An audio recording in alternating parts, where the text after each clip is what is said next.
Hello people!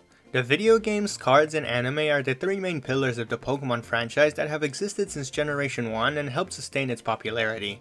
The anime was many people's introduction to Pokémon, and while I grew to have a real appreciation for it over the years, I didn't always like it. In fact, in my early days as a Pokémon fan, I was a much bigger fan of Pokémon's game animation. These are spin-offs, specials, shorts, or miniseries that are distinctly set in the Pokémon game universe as opposed to the regular anime canon. The reason I'm such a big fan is because they reflect your experience playing Pokémon more accurately than the main anime. They tend to have a more serious tone, and because they're limited in length, they feature considerably better animation quality. Interestingly enough, a way of telling apart game animation from the regular Pokémon anime is by how the Pokémon themselves sound. As you all know, Pokémon only say their own name in the anime, but in game animation media, they often make more realistic animal noises that are more in line with their cries in the video games. These series and one-offs aren't nearly as discussed as the main anime, but they have a special place in my heart and I have a real love for them, so I decided to go over all of them with you in this video. Bear in mind that I will not go over the entire plot of these stories. I'm also not making in-depth reviews, but rather explaining the premise of each piece of game animation and giving my thoughts on them. I won't be covering every anime spin-off or YouTube series unless they're explicitly marketed as being set in the universe of the game, so no Pokétunes for example. These series don't really have any major plot twists and they often just rehash stuff from the game, so I would argue that there isn't much to be spoiled here, but I will still try to not give away every detail so that you may still be somewhat surprised if you decide to watch any of these after the video. I'll make sure you won't know everything going in. The first item on this list is the Black 2 and White 2 animated trailer that was released in 2012 to promote the games with the same name.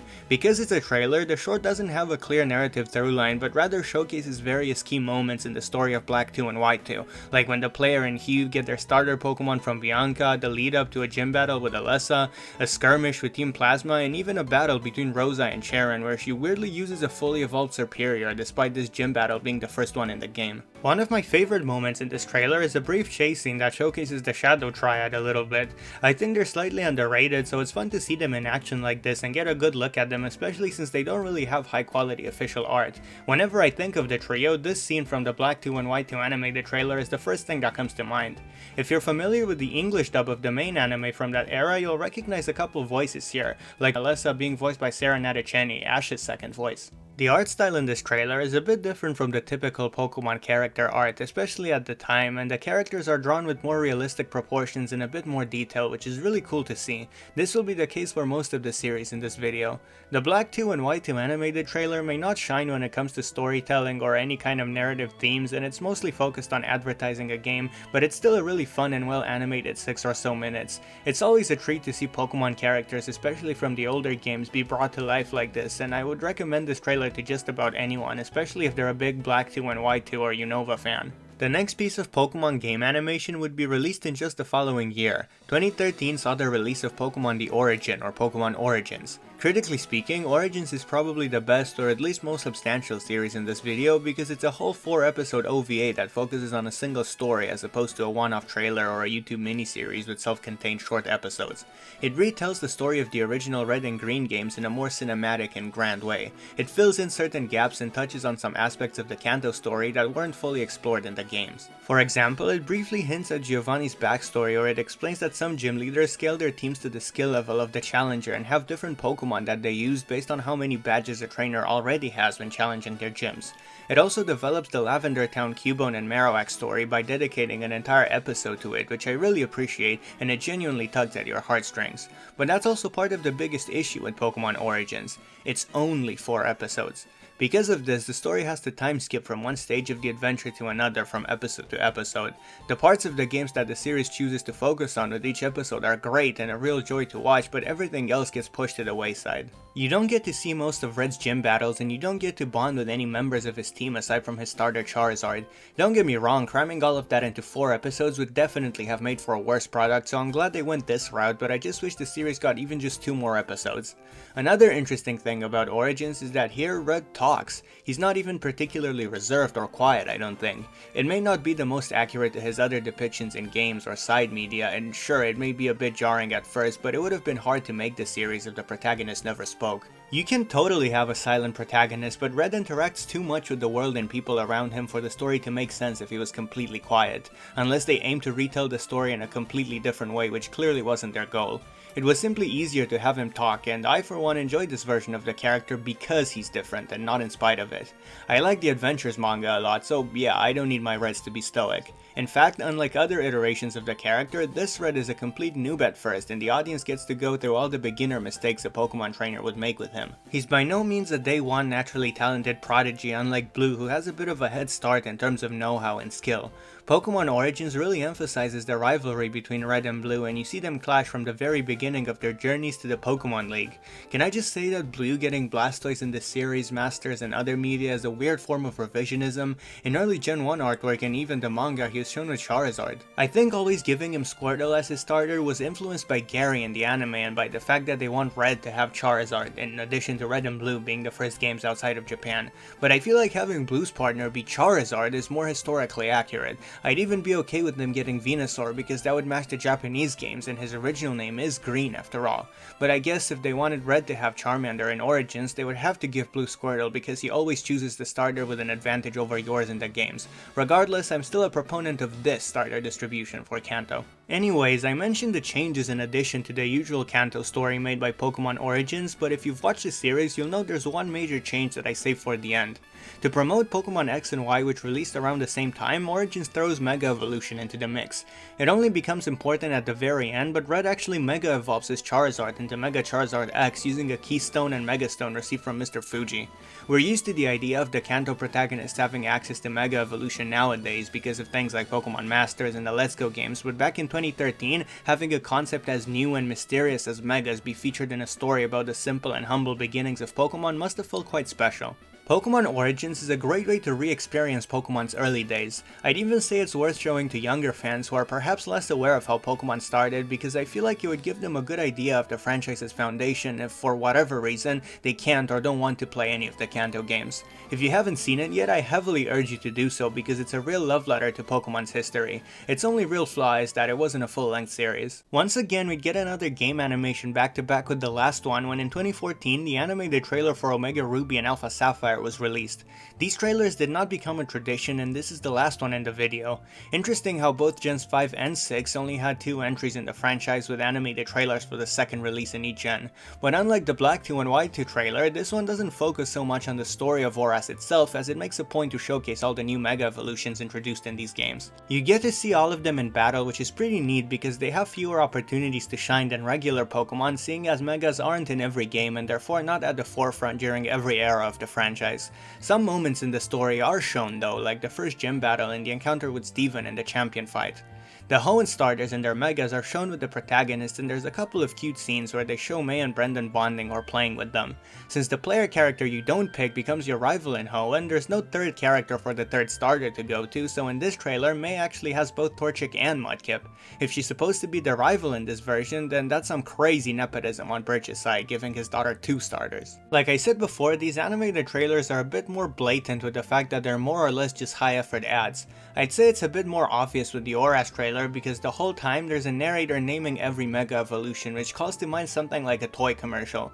Still, much like the Black 2 and White 2 trailer, it's enjoyable to watch if only just for the good animation and hype moments. And just like with Rosa and Nate, it's fun to see Gen 6 Brendan and May in animated forms as they don't really appear in the main anime. Next up is Pokémon Generations, released in 2016 to celebrate Pokémon's 20th anniversary. This is the first of many game animation multiple episode series to be released on YouTube, and it would serve as a bit of a template for what's to follow, but let's not get ahead of ourselves just yet. Pokémon Generations is an anthology, meaning episodes are self-contained. To show off the history of the Pokémon world, the series dedicates around 3 episodes to each of the first 6 mainline regions. Each episode covers a specific moment or aspect from the games. Sometimes it's expanded moments from the main story, but other times it's behind the scenes events that we don't even get to see when playing the games. Some of the episodes even cover stuff from the post games which some players might not even have experienced. Despite the episodes only being around 5 minutes each, I won't cover the plot of each one, but I will go over my favorite aspects from Generations. Episode 1 isn't focused on Kanto, at least not entirely. Instead, it follows Red's Pikachu as it makes its way across the many regions of the Pokemon world and takes place in various battles with Pokemon from the first 6 gens, which shows that Red traveled all across the Pokemon world and didn't just stay in Kanto or Johto. Perhaps this happened during the time skip between the Kanto and Johto games, but who's to say. The intro to the episode is a real delight as it pays homage to the Gen 1 games, and although we don't get to see much of Red himself beyond that, he's always just behind his Pikachu, often off camera. Episodes 2 and 3 focus on the aftermath of Giovanni's defeat, and as it turns out, Looker was actually investigating him. This is interesting because the character of Looker was only introduced in Gen 4, way after the Kanto games, but yeah, who's to say he wasn't snooping around in the background all along? It makes sense that the Interpol would be after Giovanni, so I can accept his presence in Kanto and Johto as a retcon. After all, at least in the remake timeline, it's implied that the events of Heart Gold and Soul Silver and Diamond Pearl and Platinum happen around the same time, and Looker is there in Platinum, so it doesn't really mess with the continuity. The Hoenn episodes focus on Teams Magma and Aqua and humanizes their members a bit, but there's also an episode focused on the Deoxys battle from the Delta episode, and we get to see the Hoenn reporters Gabby and Tai trying to get a scoop and shed some light on the meteor crisis. Really fun inclusion of these minor side characters. The Sinnoh episodes are pretty weird. One of them shows a lost Cheryl spending the night at the old chateau in Eterna Forest. The episode stars an otherwise relatively overlooked character and location from the games, which I'm a fan of, just like with the Hoenn reporters. There's another episode that shows how despite disappearing, Cyrus was quite happy to stay in the Distortion world with Giratina, and an episode showing Buck of all people during the Platinum postgame. The Unova episodes don't cover much that isn't already in the main stories of the Gen 5 games, but they take place during some of the most climactic and hype moments from them. It's probably because they had plenty to work with since Unova had Black and White and their sequel, so there was no need to pull from the postgame or make anything up.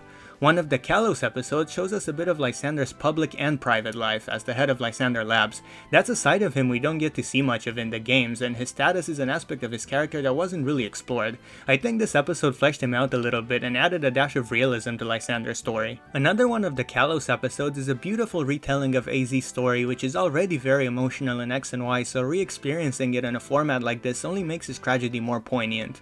The last episode of Pokémon Generations focuses on the Looker postgame from X and Y, which is heavily underrated, and I recommend you play it before Legend ZA comes out. That's all I'm gonna say. Funny how Looker's appearances are sort of like the connecting tissue in Generations. As you can probably gather from my descriptions, what Pokémon Generations does best is taking underdeveloped stories or moments from the mainline games and reimagining them in an expanded and more intricate way. It basically overhauls the world building of Pokémon and reframes certain aspects of the story to be more emotionally resonant, grounded, and meaningful. And the original concepts the series adds fit right in and often help things make more sense. The only objective thing that someone might not like in Generations is that because the episodes are short, there is no setup to give context to the events shown. Whereas series like Origins more or less make sense in isolation and may even serve as a substitute for playing the games it's based on, Generations expects that you've already played the games and have an understanding of the events and their stories. The series is unequivocally made for fairly knowledgeable fans of the franchise. We wouldn't get another game animation series until 2020 when Pokémon Twilight Wings was released. While series like Origins and Generations reinterpret or reimagine the source material from the games and can be seen as similar though not identical versions of those events, Twilight Wings is for all intents and purposes a fully canon miniseries that is meant to go together with Sword and Shield as a companion piece and directly adds onto the story and world established in those games. In other words, the series is dedicated to letting us spend more time with the characters of the Galar region and continuing its world building from the games. The idea stuck around and they would continue to release these definitively canon to the game's companion series for future regions to go along with each new mainline release, but more on that later.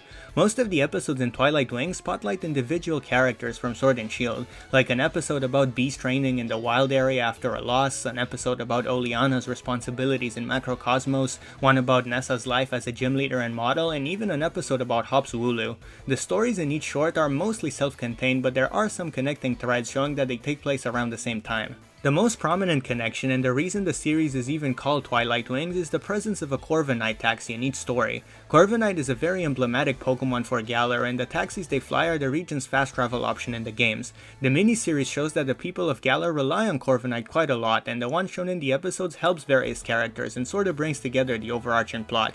You see, although most of the episodes focused on established game characters, there's also two brand new characters, and one of them, although not directly present in a lot of the episodes, kinda serves as the protagonist of the overall miniseries. He's a kid named John who seems to have been stuck in the hospital for quite a while due to illness. He's a huge fan of Leon and his greatest wish is to see one of his matches live, so when Chairman Rose comes to visit the kids at the hospital, he writes him a letter requesting an invitation to one of Leon's battles. The start and end of the series revolve around John, so even though he's not in every episode, it feels like the story builds up to him meeting Leon. The initial 8 episodes presumably take place before the events of Sword and Shield, shown by the fact that Leon is still champion and that people are using using regular phones instead of Rotom phones, but the series received an additional epilogue that follows Leon delivering invites to the Galarian Star Tournament after the events of the main story of Sword and Shield.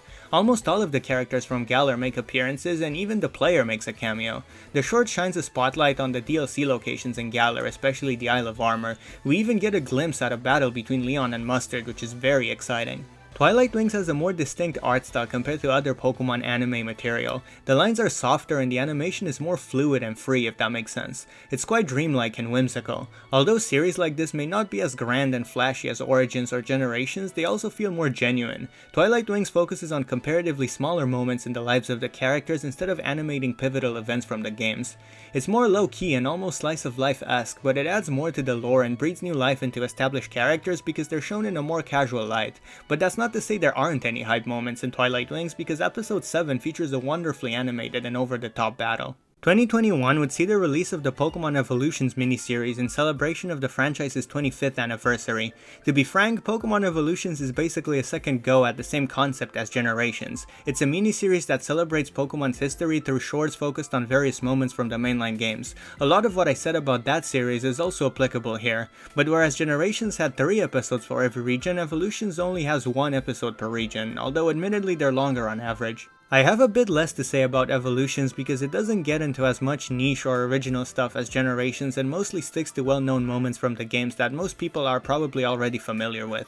There's no original episode about Looker tracking Giovanni down or any episodes that show off obscure characters, and that probably has to do with the fact that fewer episodes means less of a need to pull from lesser known moments in the games or make stuff up.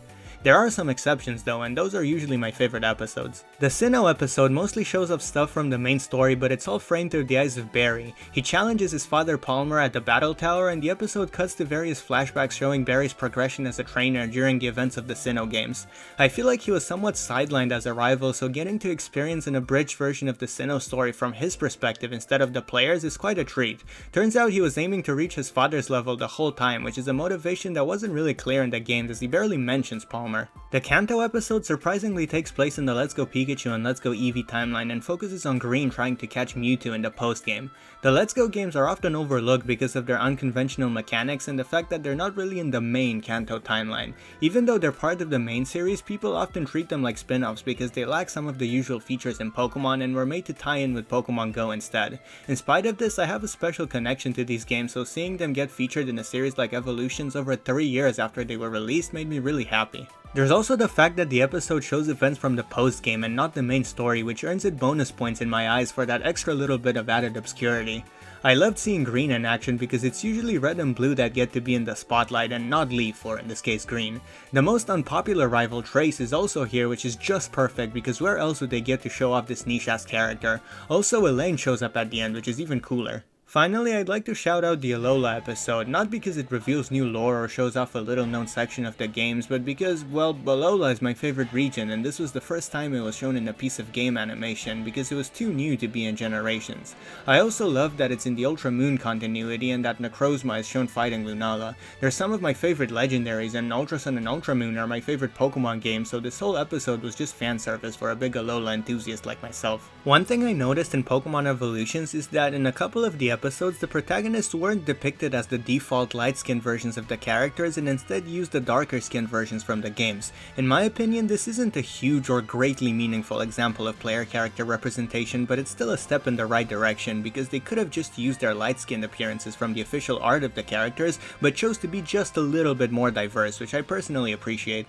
I honestly prefer Generations over Evolutions a little bit more, but that's not to say I dislike Evolutions. It's just that for the most part it feels a little bit more by the book and less experimental, if you will. Still really glad it exists though. I think it's safe to say that a third similar series will be released next year in 2026, as it'll be Pokemon's 30th anniversary and they made Generations and Evolutions for their 20th and 25th respectively.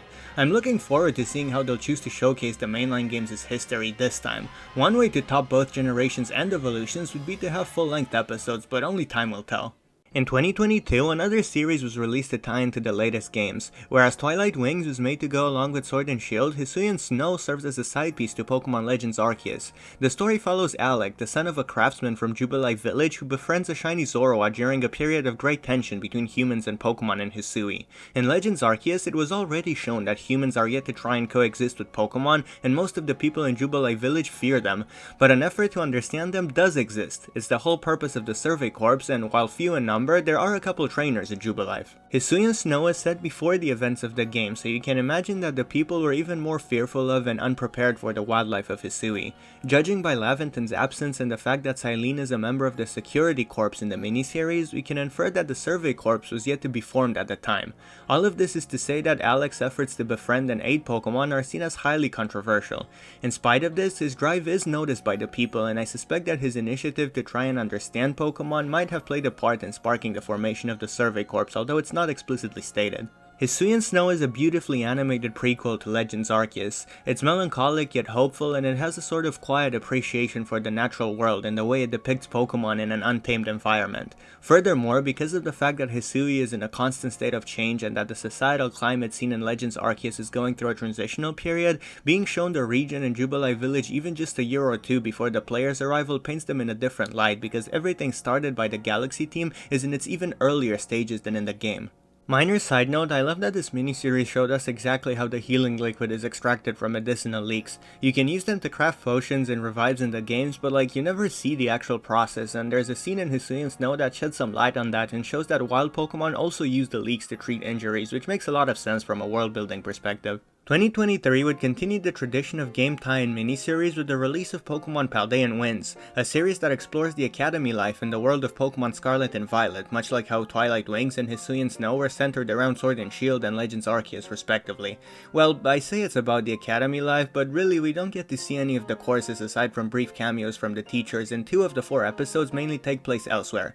Still, the plot revolves around 3 students tasked with creating a promotional video for the school. The first 3 episodes each focus on the individual stories of the 3 protagonists, while the last episode shows their video being put together. What's interesting though is that aside from exploring the trio's personal conflicts, the episodes also show us a glimpse of some of the characters we know from the games and what they're up to.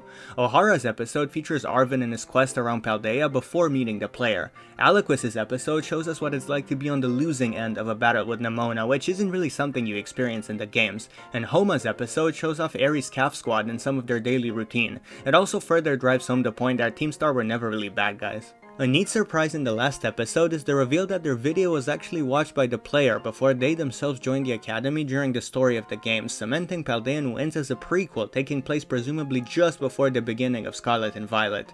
In fact, in the very last scene, Ohara looks out a window after a gust of wind blows into the room, but we are not shown what she was looking at and she dismisses it as nothing important before the credits roll.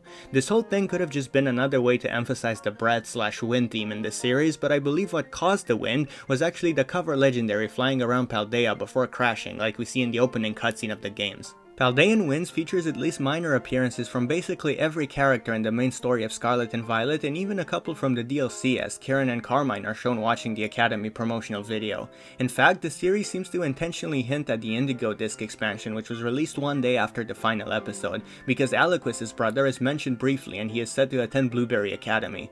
Just like Twilight Wings and Hisuian Snow, Paldean Winds is animated beautifully and takes a graceful approach to depicting the world created by the games it's based on. It complements Scarlet and Violet wonderfully and expands the world and characters of Paldea. Watch it if you're a fan of Scarlet and Violet, or at least a fan of their characters and lore. Lastly, I'd like to mention Dragonite and the special delivery. Although it's not an animated trailer for a game, nor was it marketed specifically as part of the game universe or covering events from the games, the short was made in celebration of Pokemon's history, not unlike Generations or Evolutions, and was released on Pokemon Day in 2025. It follows Hana, a young girl working for the Paldean Post Service, as she helps a kid deliver a birthday letter to his father in Kanto. Dragonite transports them across the Pokemon world, and we get to see various locations or aspects from previous regions in the series on the way to Kanto. I don't necessarily consider the short part of the Pokemon game animation subgenre in the same way as everything else in this video, but to me it has a similar vibe and it fulfills a similar celebratory role to Generations and Evolutions, albeit in a much more condensed format. Consider it a little bonus in the video. Aside from that, there's still a bunch of pieces of animation that aren't explicitly not in the game universe, like some of the Pokétoons episodes, Pokémon Concierge, and the Gacha music video, which features a bunch of game characters, although that one doesn't really have much of a plot.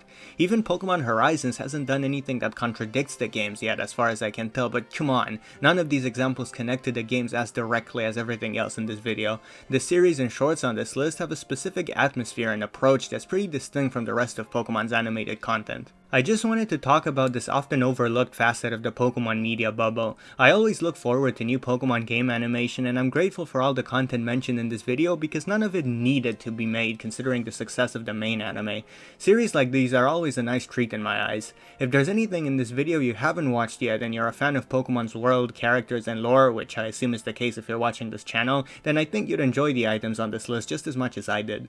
If you enjoyed this video or would like to see more similar Pokemon discussion, then consider subscribing and or checking out my other videos. It'd be much appreciated, but regardless, thank you for your time.